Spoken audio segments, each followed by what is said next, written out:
If you see the VSA and TSA lights in your Honda Accord or whatever other Honda model you have, it means that one of the components of the vehicle stability assist or traction assist is not feeling well right now.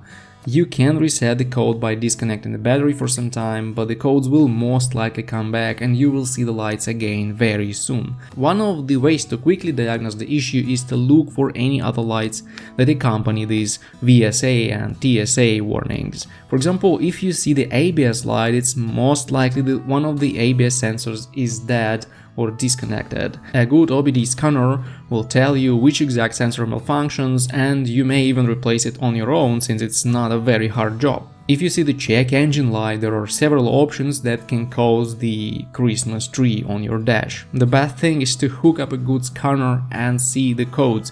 Most likely this is the problem with the misfiring engine or the throttle flap getting stuck. Also, sometimes the gas pedal sensor malfunctions and your car goes to limp mode, working at 1500 to 2000 RPM at idle. I've seen more than once that a misfiring engine due to a broken ignition coil throws this set of warning lights in Honda cars. It's easy to check. You can read the codes with any available scanner and get, for example, the code P0302, which means misfiring in the second cylinder. Then you swap the coils between the second and, let's say, the third cylinders, start the car and read the codes again. If the code changes to P0303 now, you've just found your problem and you will need just one new ignition coil. If the code doesn't change, you may check the spark plugs the same way. In older cars with poor maintenance, it's also possible that the stretched chain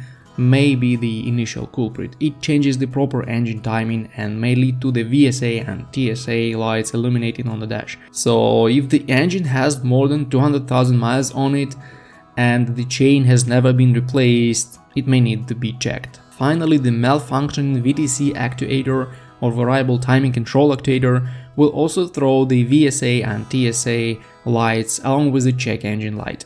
There is a huge set of codes that can accompany this issue, and there is nothing else you can do but replace the malfunctioning actuator with the new one.